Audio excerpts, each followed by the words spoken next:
صلی اللہ علیہ وسلم تعلموا العلم وعلموه الناس وقال النبي الكريم صلى الله عليه وسلم فقيه واحد أشد على الشيطان من ألف عابد وقال رسولنا الكريم صلى الله عليه وسلم من يرد الله به خيرا يفقهه في الدين وقال النبي الكريم صلى الله عليه وسلم إنما بعثت معلما وقال ربنا الجليل رب زدني علما إن الله وملائكته يصلون على النبي يا أيها الذين آمنوا صلوا عليه وسلموا تسليما اللهم صل على سيدنا محمد وعلى آله وأزواجه وأصحابه وأتباعه وبارك وسلم تسليما كثيرا كثيرا.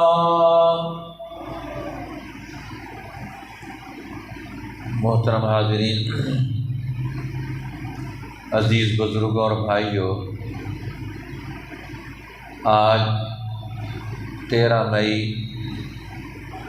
2022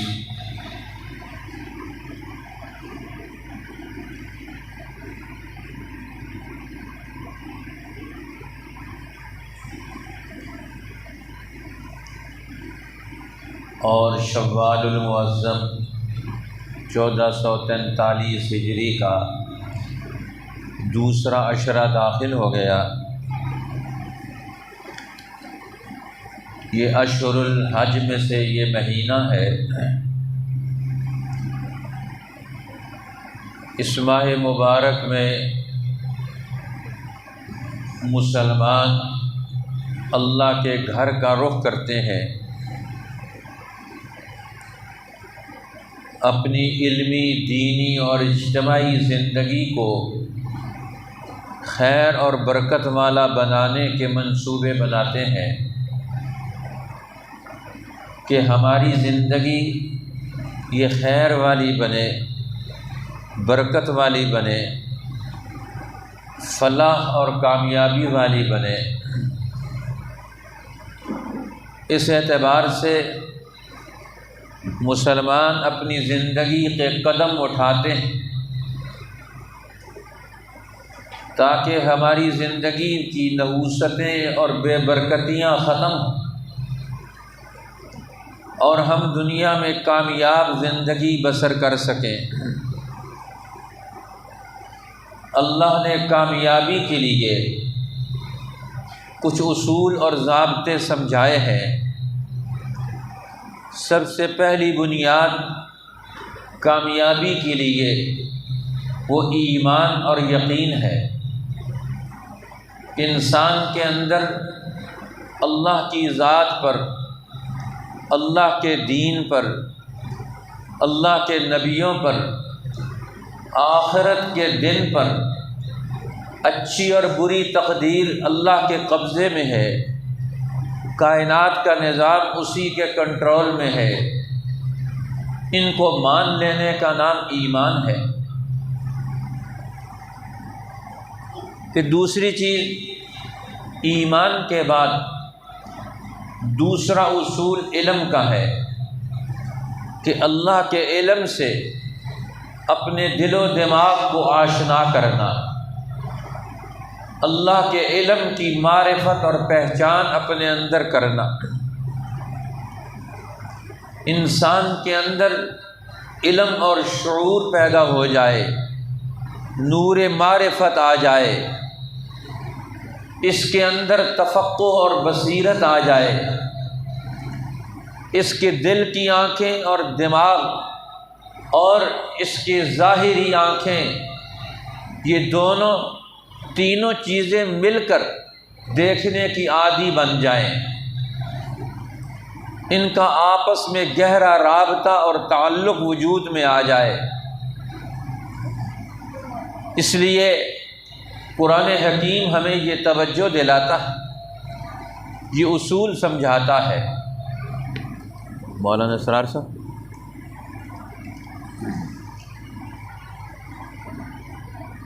یہ باہر صفحے سے بچھا دیتے نا،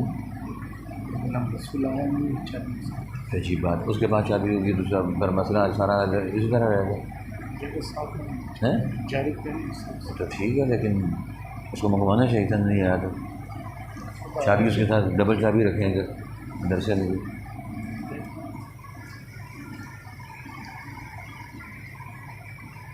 تو اب یہ انسان علم الہی کے ذریعے ترقی کرے گا، کامیابیوں کی طرف بڑھے گا، اور دنیا میں اس کا مقام اور مرتبہ اس کی علمی حیثیت کے اعتبار سے وجود میں آئے گا۔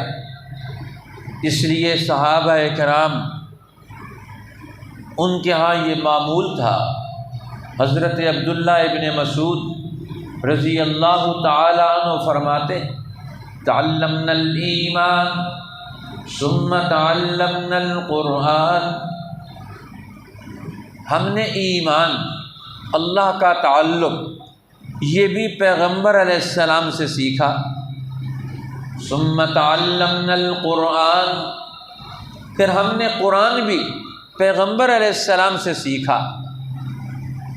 اب دنیا میں علم حاصل کرنا یہ ہر مسلمان پر فرض ہے۔ حضور علیہ السلام نے علم کو طلب کرنا فرض قرار دیا، طلب العلم فریضۃ علی کل مسلم، فرمایا علم تلاش کرنا، علم طلب کرنا، اس کی تلاش میں نکلنا، اس کو ڈھونڈنا، علم والوں کی مجلس میں پہنچنا، اہل علم کے ماحول میں بیٹھنا، ان کی نسبتوں کو حاصل کرنا، یہ اہل ایمان پر فرض ہے۔ یہ طلب علم کے راستے ہر وقت کھلے رہنے چاہیے۔ اسلام اسی لیے تو آیا ہے، اس لیے اسلام نے علم پر کوئی پابندی نہیں لگائی، ہر پابندی کو اٹھا دیا کہ ہر آدمی علم حاصل کر سکتا ہے، ہر عمر میں علم حاصل کر سکتا ہے، ہر نوعیت کے اعتبار سے وہ تعلیم حاصل کر سکتا ہے، اس کے لیے کوئی پابندی نہیں ہے۔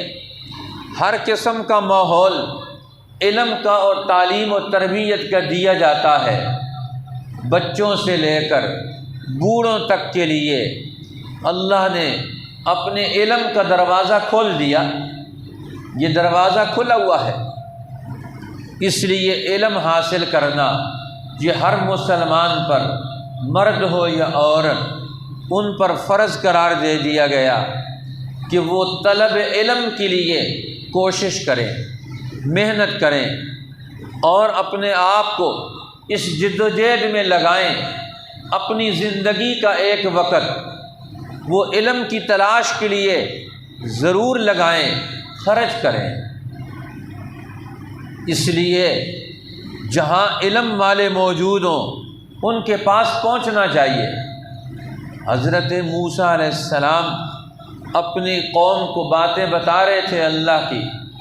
ایک آدمی نے پوچھا کہ اے موسیٰ، آپ سے بڑا عالم بھی دنیا میں کوئی موجود ہے؟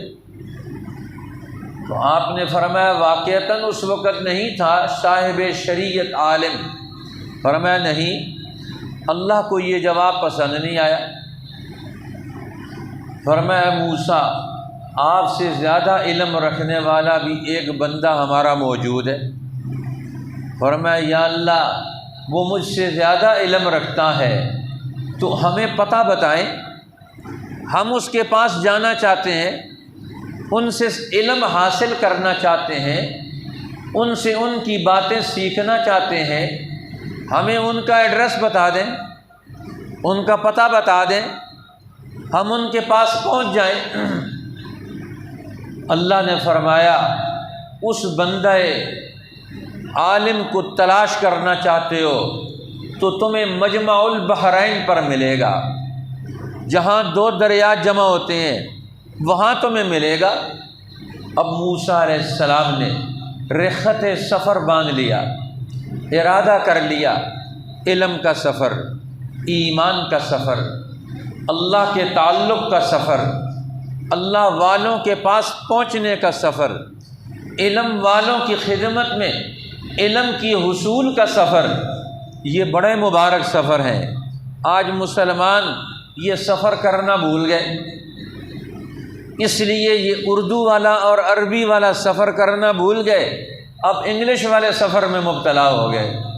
انگلش والا سفر کا مطلب ہوتا ہے مصیبت میں مبتلا ہونا، جی یہ بیماری میں سفر، اس کو فیور سفر ہو، بخار لگ گیا، جہالت لگ گئی، یہ انگلش والے سفر میں مبتلا ہو گئے۔ انگلش والا سفر مصیبت میں مبتلا ہونا۔ اب اللہ نے ہمارے لیے یہ راستہ کھولا ہے کہ انسان یہ طلب علم کے لیے، علم کی تلاش کے لیے یہ اپنے گھر سے نکلے اور سفر کرے۔ اس لیے اللہ تعالیٰ نے علم کی کوئی حد مقرر نہیں کی ہے کہ اتنا علم حاصل کر لیا ہے تو بس اب تمہاری چھٹی۔ اس لیے ہر علم حاصل کرنے کے بعد ایک نیا مقام انسان کے سامنے آتا ہے، ایک نیا مرتبہ اس کو وجود میں ملتا ہے۔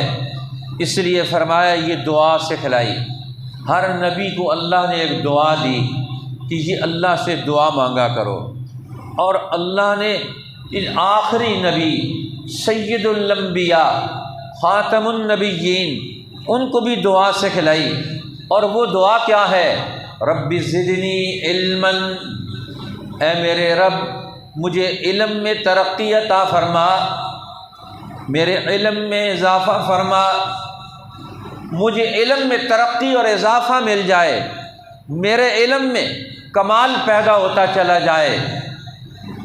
اس لیے یہ اللہ سے حاصل کرو۔ تو علم، حضرت علی فرمایا کرتے تھے ان العالم لا یولد، کوئی بچہ عالم نہیں پیدا ہوتا، اس کو علم سیکھنا پڑتا ہے۔ والعالم یتعلم، عالم علم حاصل کر کے عالم بنتا ہے، علم کی محنت اور جد و جہد کر کے وہ عالم بنتا ہے۔ وہ اپنی چیزیں، مال و دولت، ہر چیز خرچ کر کے وہ عالم بنتا ہے۔ جب وہ علم کا قدردان بن جائے، یہی اس کا سب سے بڑا کمال ہوتا ہے۔ کہتے ہیں امام بخاری رحمۃ اللہ علیہ ایک دفعہ علم حاصل کیا، انہوں نے سارا پیسہ اپنا علم پر خرچ کر دیا۔ اللہ نے ان کو بڑے وسائل سے بھی نواز دیا۔ کہتے ہیں ایک دفعہ سفر کر رہے تھے تو ان کے پاس 1000 دینار ان کے پاس موجود تھے سفر میں۔ اب سفر میں ایک آدمی نے ان کے پاس 1000 دینار دیکھ لیے، اس نے کہا یہ تو عالم علم والا آدمی ہے، اس کو پیسے اس سے چھین لینے چاہیے۔ اب اس نے دیکھا کہ یہ علم اور ان کے پاس پیسے موجود ہیں، لہذا اس نے معلوم کرنے کے بعد کشتی میں سفر کر رہے ہیں، اب راستے میں جا رہے ہیں، اچانک اس نے شور مچا دیا کہ میرے 1000 دینار کی تھیلی گم ہو گئی ہے، اور وہ اس نشان کی ہے جو امام بخاری کی تھیلی تھی، وہی رنگ اور اس میں تعداد بتا کر اس نے شور مچا دیا کہ میری تھیلی گم ہو گئی ہے۔ اب انہوں نے ظاہر ہے لوگ تلاش کریں گے، جھوٹا دعویٰ کر دیا کہ میرے پیسے گم ہو گئے، اب ان کو تلاش کرو۔ اب سب لوگوں نے کہا بھائی سفر میں ہے، سفر میں ہر آدمی کی ضرورت ہوتی ہے، کوئی کسی کو ضرورت سے کیوں محروم کرے، اس کے مال پر وسائل پر کیوں قبضہ کرے۔ لوگوں میں جرأت اور ہمت ہوتی تھی۔ آج تو لوگوں کو مال سے محروم کیا جائے، وسائل چھین لیے جائیں، کسی کو پرواہ ہی نہیں ہوتی۔ اب وہ دور علم اور حکمت کا، اخلاق اور حلم کا، انسانی اقدار کا دور تھا۔ لوگ انسانوں کی قدر کرتے تھے، لیکن انسان پر حرص، لالچ اور شیطان بھی قبضہ کر لیتا ہے۔ وہ دھوکے سے چیزیں حاصل کرنے کے منصوبے بھی بنا لیتے، شیطان صفت لوگ۔ اب جب انہوں نے تلاشی لینی شروع کی تو امام بخاری رحمۃ اللہ علیہ، ان کا نمبر آنے سے پہلے ہی انہوں نے وہ تھیلی اٹھا کے سمندر میں ڈال دی۔ اب سب کی تلاشی لی گئی تو کسی کے پاس سے 1000 دینار کی تھیلی نہیں نکلی، اور اس رنگ کی تھیلی بھی نہیں نکلی۔ اب سب لوگوں نے اسے ملامت کیا، تو بڑا نامعقول انسان ہے، بڑا گھٹیا انسان ہے، تو نے لوگوں پر الزام لگا دیا۔ اگر تیری تھیلی ہوتی تو کسی نہ کسی کے پاس تو ضرور ہوتی، کسی نہ کسی کے پاس سے تو ضرور نکلتی۔ اب کسی کے پاس نہیں، تو نے جھوٹا الزام لگایا، اور تو جھوٹا انسان ہے، سب کی نگاہ سے وہ گر گیا۔ اب اپنی حیثیت وہ کھو بیٹھا۔ اب وہ دوسرے وقت میں امام بخاری سے ملا کہ وہ آپ کے پاس جو 1000 دینار کی تھیلی تھی وہ کہاں گئی؟ انہوں نے کہا سمندر میں ڈال دی۔ انہوں نے کہا 1000 دینار سمندر میں ڈال دی آپ نے، اور آپ کو 1000 دینار کی قدر نہیں ہوئی؟ انہوں نے کہا نہیں، 1000 دینار یہ میرے علم کے مقابلے میں کوئی حیثیت اور ویلیو نہیں رکھتے۔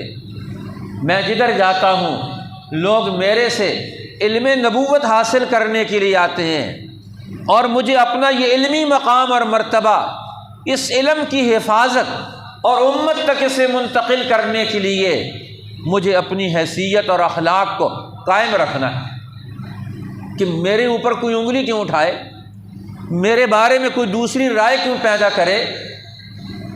اس لیے میں نے اپنے علم کو بچایا ہے، میں نے اپنے علم کی حفاظت کی ہے، میں اپنے علم کو برباد نہیں کر سکتا۔ 1000 دینار کیا چیز ہے، ساری دنیا میں اس علم کے لیے قربان کرنے کے لیے تیار ہوں۔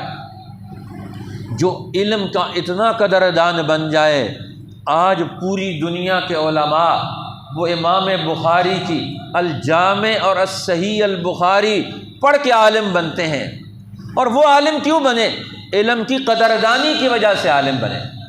آج مسلمان علم کی قدر کرنا بھول گئے، علم والوں کی قدر کرنا بھی بھول گئے۔ علم کتابوں میں ہے، علم سچے اہل علم کے پاس ہے۔ ہر ایک سے بھی علم نہیں حاصل کرنا چاہیے، جس کے پاس چلے جاؤ علم حاصل کرنے کے لیے نہیں۔ اس کی پہچان بھی ضروری، اس کے اخلاق بھی ضروری ہے، اس کا دل و دماغ کا تیار ہونا بھی ضروری ہے، اس کے عمل کا پختہ ہونا بھی ضروری ہے۔ حضرت معاذ بن جبل رضی اللہ تعالیٰ عنہ حضور علیہ السلام کے جلیل القدر صحابی، اللہ کے پیغمبر ان کا خود وصف بیان کرتے ہیں، عالمہم بالحلال والحرام معاذ بن جبل۔ فرمایا میری جماعت میں سے معاذ بن جبل وہ صحابی ہیں جو حلال اور حرام کا سب سے زیادہ علم رکھتے ہیں۔ معاذ بن جبل یہ علمی شخصیت، اللہ کے پیغمبر ان کو پسند کرتے ہیں۔ ایک دفعہ مسجد نبوی میں آئے، شروع میں کوئی اکثر مسلمان تو جماعت سے نہیں رہتے ہیں، جماعت میں اول وقت سے شامل ہوتے ہیں، بعد میں تو ہم آج کمزوری ہماری ہو گئی، جماعت کھڑی ہو جاتی ہے، ہمیں جماعت کے ٹائم تک پہنچنے میں مشکلات ہوتی۔ لیکن اگر کوئی جماعت میں پہنچتا، جماعت کھڑی ہو چکی ہوتی تو وہ اپنی نماز پہلے پوری کر لیتا، پھر جماعت میں شامل ہو جاتا اور آخر میں سلام پھیر دیتا۔ جس طرح ہمارے یہاں لاحق نماز پڑھتا ہے، اسی کو فقہاء نے ہمارے یہاں نمازیوں کی 3 قسمیں بیان کی ہیں۔ جو نماز پڑھنے والے جماعت میں شامل ہوتے ہیں ان کی 3 قسمیں ہیں۔ ایک تو مدرک جو امام کے ساتھ اول وقت میں نماز میں شامل ہوتا ہے، پوری نماز میں اول سے آخر تک شامل رہتا ہے، سارے اعمال نماز کے جماعت کے ساتھ امام کے ساتھ پورے کرتا ہے، یہ مدرک ہے، پوری نماز پانے والا۔ دوسرا ہے مسبوق، کہ آیا تو اس وقت امام 1 رکعت 2 رکعت 3 رکعت پڑھ چکا تھا، اب یہ بعد میں آ کر شامل ہوا، اسے مسبوق کہا جاتا ہے کہ نماز اس سے آگے بڑھ گئی، یہ بعد میں آیا، اب یہ اپنی نماز بعد میں پوری کرے گا۔ اور تیسرا ہوتا ہے لاحق، جو شروع میں امام کے ساتھ تھا لیکن بعد میں اس کا وضو ٹوٹ گیا، وہ وضو کرنے کے لیے چلا گیا اور پھر آ کر نماز میں شامل ہوا۔ مسبوق تو اپنی نماز یہ بعد میں پوری کرے گا، یہ جو لاحق ہے درمیان میں وضو ٹوٹ گیا، اب یہ وضو کر کے آیا، اب 1 رکعت ہو گئی تو پہلے وہ رکعت پڑھ لے گا، وہ پوری کرے گا اور پھر اس کے بعد یہ امام کے ساتھ شامل ہو جائے گا، مختصر نماز پڑھ کے وہ اگلی نماز میں امام کے ساتھ شامل ہو جائے گا۔ یہ ترتیب تو آخر میں وجود میں آئی، لیکن دین کے اول دنوں میں لوگ اسی طرح آ کر نماز پڑھ لیتے۔ تو ایک دفعہ حضور علیہ السلام نے سلام پھیرا تو دیکھا کہ معاذ بن جبل کھڑے ہو کر نماز پڑھ رہے ہیں، معمول نہیں تھا وہ، تو پوچھا معاذ بن جبل یہ کھڑے ہو کر کیا نماز پڑھ رہے تھے؟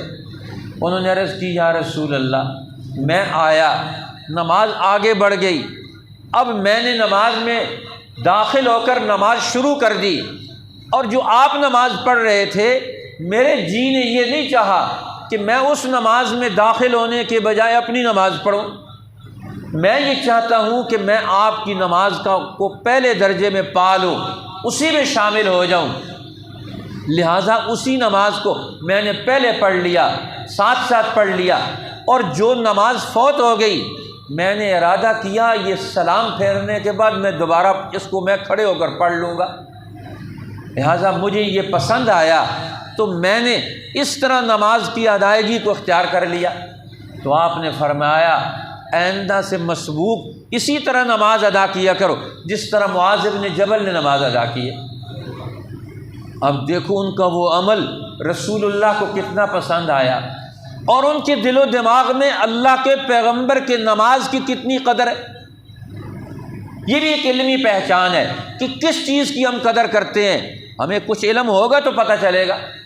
آج مسلمان ان کے دل اور دماغ یہ دین کے علوم سے آشنا نہیں رہے، یہاں ہماری دوستی نہیں رہی، ہمارے ہاں ادھر ادھر کے خیالات، دیگر چیزیں ہمارے دل و دماغ میں ہیں، علم دین ہمارے دل و دماغ سے رخصت ہو گیا۔ لہذا حضرت معاذ بن جبل رضی اللہ تعالی عنہ آخری وقت ہے، دنیا سے جا رہے ہیں۔ جو شام میں طاعون پھیلا اس طاعون میں حضرت معاذ بن جبل بھی دنیا سے رخصت ہوئے، اور آخری وقت میں وہ مسلمانوں کو وصیت کرتے ہیں، فرمایا یاد رکھو علم اور ایمان ان دونوں کی اپنی اپنی جگہ ہے، علم اور ایمان کے سکھلانے والے لوگ اپنی اپنی حیثیت کے اعتبار سے ہیں، لہٰذا علم اور ایمان جہاں سے ملتا ہے وہیں سے جا کر حاصل کرو، علم اور ایمان کی مقام اور متعین ہے، فَالْتَمِسُوهَا ان کو وہیں جا کر تلاش کرو، لہذا کسی اور سے مت تلاش کرو۔ اور فرمایا آج کے دور میں علم حاصل کرنا چاہتے ہو تو علم کے لیے کچھ شخصیات کا میں بھی تمہیں تعارف کروا دیتا ہوں، علم حاصل کرنا چاہتے ہو تو میرے پیغمبر کے شاگردوں میں سے ابو الدرداء رضی اللہ تعالیٰ عنہ سے علم حاصل کرو، فَالْتَمِسُوهَا عِنْدَ أَبِي الدَّرْدَاء ابو درداء کے پاس جاؤ، ان سے علم حاصل کرو۔ حضرت عمر نے حضرت ابو درداء رضی اللہ تعالیٰ عنہ کو شام میں علم نبوت کا نمائندہ بنا کر بھیجا کہ شام کے مرکز میں علوم نبوت کی پاسداری، آبیاری، اس کی دیکھ بھال، اس باغ کو لگانا، اس کو سینچنا، اس کو ترقی دینا، اس کے لیے ابو درداء شام میں کام کریں گے جا کر۔ ابو درداء فرمایا علم حاصل کرنا چاہتے، سینکڑوں شاگرد ہیں، ایک ایک وقت میں حضرت ابو درداء جامع دمشق میں 1500 لوگوں کو بیک وقت علم پڑھاتے تھے، قرآن سکھاتے تھے، رسول اللہ کا فرمان سکھاتے تھے۔ اللہ کے پیغمبر کی سے جو چیز حاصل کی اس کے لیے وہ کام کرتے۔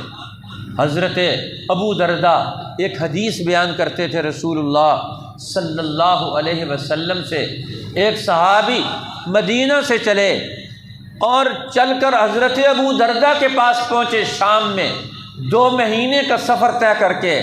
پوچھا کیوں آئے؟ انہوں نے کہا ایک حدیث جو آپ نے رسول اللہ کی زبان سے براہ راست سنی تھی، وہ ایک حدیث تم سے وہ سننے کے لیے آیا ہوں، براہ راست تم نے رسول اللہ سے سنی اور میں تم سے سن کر میں اس حدیث میں شاگرد بننا چاہتا ہوں تمہارا، اسی لیے میں آیا ہوں۔ آج مفت میں حدیث مل جائے لیکن مسلمان کے پاس وقت ہی نہیں ہے۔ ہم اپنے بچوں کو ادھر لگائیں، ہمارے بچوں کے پاس بھی وقت نہیں ہے۔ ہم کہاں ان کو بھیجنا چاہتے ہیں، کیا دینا چاہتے ہیں، کیا سکھلانا چاہتے ہیں۔ تو یہ امت، فرمایا اس امت کے لیے اللہ کے پیغمبر کو دعا سکھلائی، رب زدنی علما، اے میرے رب میرے علم میں اضافہ فرما۔ اب یہ امت، اس امت کا سب سے بڑا امتیاز اور پہچان کیا ہے؟ وہ علم ہے، وہ علم کا حصول اور علم کا شعور اور ترقی دینا اور اس میں کمال پیدا کرنا۔ یہ قیامت تک یہ عالم امت قرار پائے گی، یہ عالم امت قرار پائے گی۔ اس لیے امت مسلمہ اس کی سب سے بڑی پہچان یہ ہے کہ یہ امت عالم امت ہے۔ اس امت کے نبی کی وصف بھی قرآن نے علم رکھا اور امت کا وصف بھی علم ہی ہوگا۔ اس لیے اللہ نے اپنے ہر پیغمبر کو معجزہ دیا، وہ معجزہ پیغمبر کے ساتھ دنیا سے چلا گیا۔ موسیٰ علیہ السلام کا معجزہ ید بیضا تھا، ہاتھ نکالتے تھے بغل میں ڈال کر، چمکتا ہوا ہاتھ۔ وہ لاٹھی پھینکتے تھے تو وہ لاٹھی اژدہا بن جاتی تھی، القیا ساق فاذا ہی حیۃ تسعی، وہ سانپ بن گیا دوڑتا ہوا۔ اور انبیاء کے معجزات بھی ہیں، وہ عملی معجزے تھے۔ نبی کے ساتھ وہ معجزہ ختم ہو گیا، اللہ نے آخری پیغمبر کو قیامت تک کے لیے نبی بنا کر بھیجا۔ اب قیامت تک نبوت کیسے چلے گی؟ اس کے لیے جو معجزہ دیا وہ علمی معجزہ دیا، قرآن۔ یہ قرآن علم بن کر آیا، علم الہی بن کر آیا۔ اب فرمایا اس کا مقابلہ کر کے دکھاؤ۔ یہ امت عالم امت ہے، قیامت تک اس کے علم کا یہ چرچا بھی چلتا رہے گا، شہرہ بھی قائم رہے گا۔ یہ دنیا میں علم الہی اور علم حق کے تقاضوں کو پورا کریں گے۔ بڑے بڑے اہل علم جن کو دیکھ کر، جن کی عظمتوں کو دیکھ کر انسان دنگ رہ جائے، ایسے بڑے بڑے علماء اس امت میں پیدا ہوئے زمین کی دھرتی پر، جن کی نظیر اور مثال ملنا مشکل ہے۔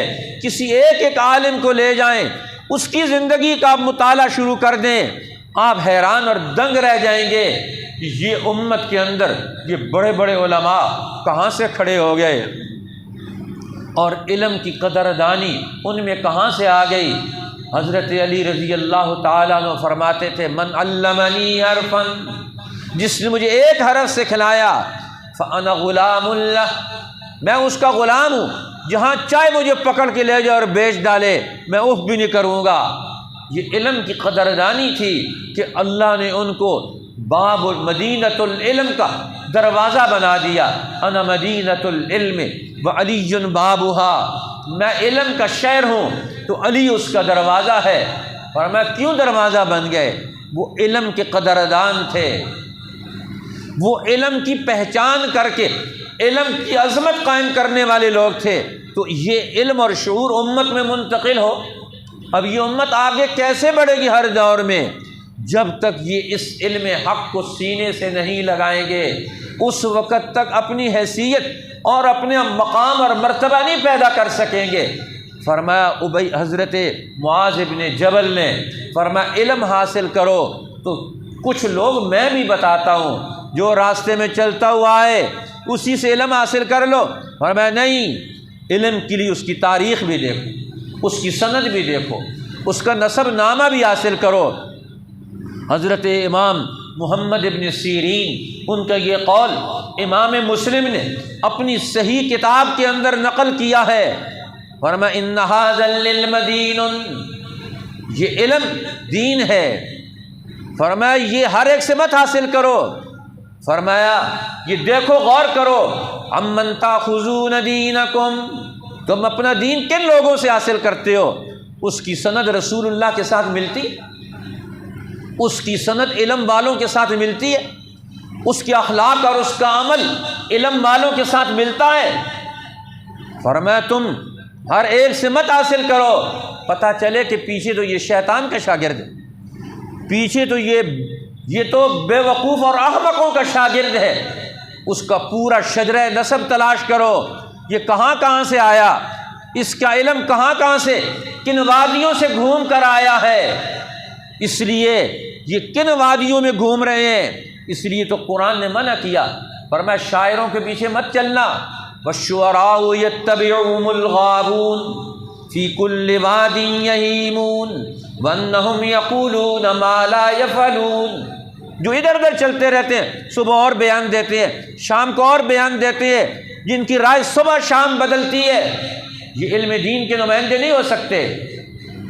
علم کا نمائندہ وہ جس کا عمل بھی پختہ ہو، جس کا قول بھی پختہ ہو، جس کے اندر تفقہ اور بصیرت بھی ہو، جو ہر مسئلے کا حل تلاش کر کے امت کو صراط مستقیم پر کھڑا رکھنے کی صلاحیت رکھتا ہو، فرمایا ان کے پاس جاؤ، جا کر علم حاصل کرو۔ فرمایا ان الاسناد من الدین، یہ سند، یہ دین یہاں سے لے کر رسول اللہ تک پہنچا ہوا ہے، پوری سند اس کی حاصل کرو، پھر اس سے دین حاصل کرو۔ الاسناد من الدین لولا الاسناد لقال من شاء ما شاء، اور سند کو نکال دیا جائے تو جو جس کے دین میں آئے گا، جو جس کی مرضی میں آئے گا وہی بیان کرتا رہے گا۔ حضرت عمر رضی اللہ تعالیٰ عنہ، ان کے پاس گھر میں بیٹھے ہوئے حضرت ابو موسیٰ اشعری ملنے کے لیے آئے، انہوں نے 3 دفعہ السلام علیکم کہا، تینوں دفعہ جواب نہیں آیا، تو وہاں سے چل کے واپس آ گئے، آ کر مسجد نبوی میں بیٹھ گئے۔ تھوڑی دیر بعد حضرت عمر فارغ ہوئے اور پوچھا کہ ابو موسیٰ اشعری کی آواز آئی تھی، کہاں گئے؟ میں وہ تو چلے گئے۔ فرمایا بلاؤ، بلایا، فرمایا ہم فارغ ہوئے تو آپ کو طلب کیا اور تم چلے گئے۔ انہوں نے کہا کہ اللہ کے پیغمبر نے فرمایا ہے کہ 3 دفعہ جا کر سلام کرو، جواب نہ آئے تو واپس چلے جاؤ۔ فرمایا ویسے تم اپنا عذر کر دیتے تو کوئی بات نہیں، اب آپ نے کہا کہ رسول اللہ کا فرمان ہے، اب یہ ثابت کرو یہ رسول اللہ نے فرمایا ہے، ثابت کرو یہ رسول اللہ کا فرمان ہے، گواہ لے کر آؤ، دلیل لے کر آؤ۔ اب دوڑے ہوئے حضرت ابو موسیٰ اشعری مسجد میں گئے، ایک ایک صحابی سے پوچھتے ہیں یہ رسول اللہ سے میں نے تو حدیث سنی ہے، آپ میں سے کسی نے سنی ہے کہ نہیں سنی ہے؟ اب وہ کہنے لگے، 2 صحابی کھڑے ہو گئے، ہاں ہم نے بھی یہ حدیث سنی ہے رسول اللہ سے، فرمایا آؤ پھر گواہی دو۔ اب حضرت عمر کے پاس آ کر گواہی دی کہ ہم نے بھی یہ حدیث سنی ہے۔ فرمایا مجھے آپ پر کوئی شکوہ اور شکایت نہیں ہے اور کوئی آپ پر بدگمانی بھی نہیں ہے، صرف اس لیے میں نے کہا ہے کہ آئندہ آنے والے دور میں لوگ رسول اللہ کا نام استعمال کر کے اپنا مفاد حاصل کرنا چاہیں گے، نام دین کا پیش کریں گے، نام حدیث کا پیش کریں گے، نام قرآن کا لیں گے، مقاصد ان کے اپنے ہوں گے۔ اب یہاں علم اور تفقہ کی ضرورت پیش آئے گی۔ یہ علم کی بات کرنے والا، دین کی بات کرنے والا، ہر ایک عالم اور ہر ایک دین کا نمائندہ یہ دین کا نمائندہ نہیں ہو سکتا، اس کی تحقیق کرنی پڑے گی، اس کی تفتیش کرنی پڑے گی، یہ کس کی نمائندگی کر رہا ہے، یہ آواز کہاں سے آ رہی ہے، یہ کس کی نمائندگی کر رہا ہے۔ اس لیے اللہ کے پیغمبر نے جب علم نبوت پیش کیا مکہ والوں کے پاس تو اپنی زندگی کو نمونے اور دلیل کے طور پر پیش کیا تھا۔ آج میں تمہیں علم وحی سنا رہا ہوں، لبثت فیکم عمرا من قبلہ، میں تم میں 40 سال اپنی عمر کے گزار چکا ہوں، میری زندگی کے ایک لمحے پر انگلی اٹھا کر بتاؤ۔ اس لیے یہ علم انسان کو دنیا اور آخرت کی نجات دلاتا ہے۔ حضرت معاذ بن جبل نے فرمایا ابو درداء سے علم حاصل کرو، اور پھر فرمایا علم حاصل کرنا چاہتے ہو تو پھر تم کس کے پاس جاؤ؟ فرمایا عبداللہ ابن مسعود سے علم حاصل کرو۔ فرمایا علم حاصل کرنا چاہتے ہو تو فرمایا عبداللہ ابن السلام کے پاس جاؤ، ان کے پاس سے جا کر علم حاصل کرو۔ کچھ نام بتا دیے، اس لیے رسول اللہ بھی فرماتے ہیں کہ علم ان لوگوں سے حاصل کرنا ہے جنہوں نے خود دین سیکھا ہے۔ اس لیے آج علم کی اور معلومات کی ہم ان کے درمیان فرق نہیں کرتے ہیں۔ آج معلومات تو بہت ساری ہیں، جس کو دیکھو معلومات کا سمندر ہے نیٹ پر، ہر ایک آدمی اس کے اندر ڈوبا ہوا ہے معلومات کے اندر۔ علماء فرماتے ہیں معلومات کو آپ اس طرح سمجھیں جس طرح اینٹوں کا ڈھیر پڑا ہوا ہے۔ اب اینٹوں کا ڈھیر کہیں پڑا ہوا ہے اس کو آپ کو کیا فائدہ؟ جو آئے گا ایک ایک اینٹ اٹھا کے چلا جائے گا، وہ ضائع، ختم۔ اور علم وہ ہے، علم کی مثال ایک اینٹوں کی دیوار جیسی ہے، پوری دیوار چنی ہوئی ہے، اس میں سے ذرا کوئی اینٹ نکال کے تو دکھائے، اینٹ ٹوٹ جائے گی، وہاں سے نکلے گی نہیں۔ فرمایا جو علم اپنے استاد سے حاصل کرتا ہے اس کی معلومات وہ ایک اینٹوں کی دیوار جیسی ہے، وہ ردے پر ردہ رکھ کر اس کے اندر ایک مکان تعمیر کرتا ہے، اس کے دماغ کے اندر پورے دین کی تعمیر کرتا ہے۔ ایک استاد اپنے شاگرد کے دماغ میں پورے دین کی معلومات اس کو ترتیب کے ساتھ لگاتا ہے، اور ترتیب کے ساتھ جب دماغ میں علم آتا ہے وہ علم رہنما بنتا ہے، وہ علم انسان کو ترقی دیتا ہے، وہ علم عمل میں ڈھلتا ہے۔ اور جو علم ترتیب میں نہ ہو وہ شک پیدا کرتا ہے، وہ وسوسہ پیدا کرتا ہے، وہ گمراہی پیدا کرتا ہے، وہ تکبر پیدا کرتا ہے، وہ علم کو کاروبار بناتا ہے، وہ علم کے لیے قوموں کو بیچتا ہے، وہ علم کی بنیاد پر علم کو بیچتا ہے، وہ ہر چیز کو بیچے گا، اس لیے تو اس کے پاس تو معلومات ہے۔ آج مسلمان ان ساری نوعیتوں کو بھول گئے ہیں۔ اللہ تعالی ہمیں اس علم کی قدردانی نصیب فرمائے، اس علم کے صحیح نمائندہ لوگ ہمیں ان کی بھی قدردانی عطا فرمائے، اس علم کے صحیح مراکز جو علم حق کے فروغ کے لیے قربانیاں دینے والے، مسائل جھیلنے والے، مصائب برداشت کرنے والے، اور امت کو اگلے دور کو یہ علم امانت کے طور پر منتقل کرنے والے لوگ، اللہ ہمیں ان کا معاون اور دست و بازو بننے کی توفیق عطا فرمائے۔ وآخر دعوانا ان الحمد للہ رب العالمین۔ سنت ادا فرمائے۔